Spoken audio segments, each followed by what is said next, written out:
नमस्ते मंडळी, आपलं स्वागत आहे आपल्या यूट्यूब चॅनलमध्ये, ज्याचं नाव आहे सिरियल सखी.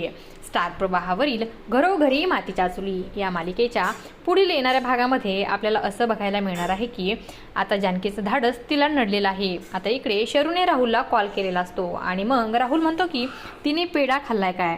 मग आता शरू म्हणते की तिने पेढा खाल्लाय, आता ती ढगात जाईलच असं आता शरू राहुलला म्हणते. आणि शर्वरी घरी आलेली असते, पण आपली हुशार ऐश्वर्या विचार करते की ही तर घरी आली, पण जानकी कुठे राहिली असा ती विचार करत असते. तर दुसऱ्या बाजूला आता जानकीला चक्कर येत असते, कारण तिने विषारी पेढा खाल्लेला असतो. शर्वरी आणि राहुलने दोघांनी मिळून तिला मारण्याचा प्लॅन केलेला असतो. दुसऱ्या बाजूला ऋषिकेशला आता भास होतात आणि तो जानकी म्हणून असं ओरडतो. आता इथे आता जानकीने विषारी पेढा खाल्लेला असतो. आता ऋषिकेश आणि ऐश्वर्या जानकीला वाचवू शकतील का, हे पाहणं खूपच रंजक ठरणार आहे. अशाच मालिकांच्या नवनवीन अपडेट्स पाहण्यासाठी सिरियल सखी या यूट्यूब चॅनलला सबस्क्राईब करा आणि व्हिडिओ आवडला असेल तर लाईक आणि शेअर करायला विसरू नका. धन्यवाद.